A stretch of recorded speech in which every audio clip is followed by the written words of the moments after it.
And baby Faith is suspected of being one of the more than 1,200 children in Jefferson County who are victims of abuse every year.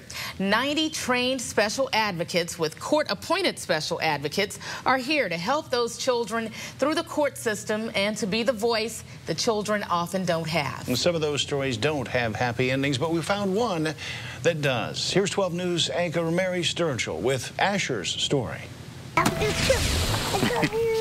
About 3 years ago, there was a very real possibility that Asher Badgett would not be able to run and play like he does today. That if he hadn't been taken out of the abusive situation he was in, he could have ended up with severe brain injury like baby Faith Mason, or even lost his life. But luckily, that is not the case. Jamie Hogue is a CASA volunteer and received Asher's case back in December of 2010. 5 o'clock in the morning, our phone rang, and it was the DA's office calling to say that they just received one of the worst child abuse cases they'd ever seen. There was an 8-week-old boy with 29 broken bones. That phone call rang the change that would take place in Asher's life. Okay, But he had a lot of healing to do first. He arrived in the ER. The nurses and doctors actually called him the broken baby, because how can you have 29 broken bones and have that not be significant?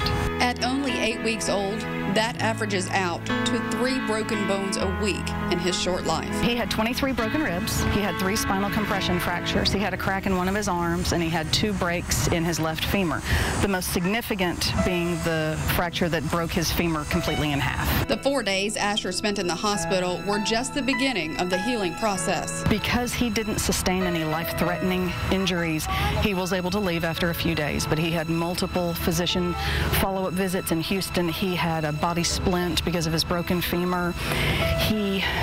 His bones were broken, but his brain was okay, and that's the big difference between Asher and Faith. During the investigation into Asher's abuse, he was placed in foster care. It was one of the hardest things because I was blocked out for 5 months of even seeing him because I had been around him, so, naturally I was, suspected like anybody else. Hogue says justice was served in Asher's case, and with the support of the adults now surrounding him, including his grandfather, this resilient little boy bounced back. Jamie Hogue and CASA have been a big part of his life, and he had a wonderful foster mother during those 5 months. He had CPS workers fighting for him, and in the end, his grandfather and I were able to agree. That agreement was on what was best for Asher, and that was for Gene Badgett to adopt his grandson.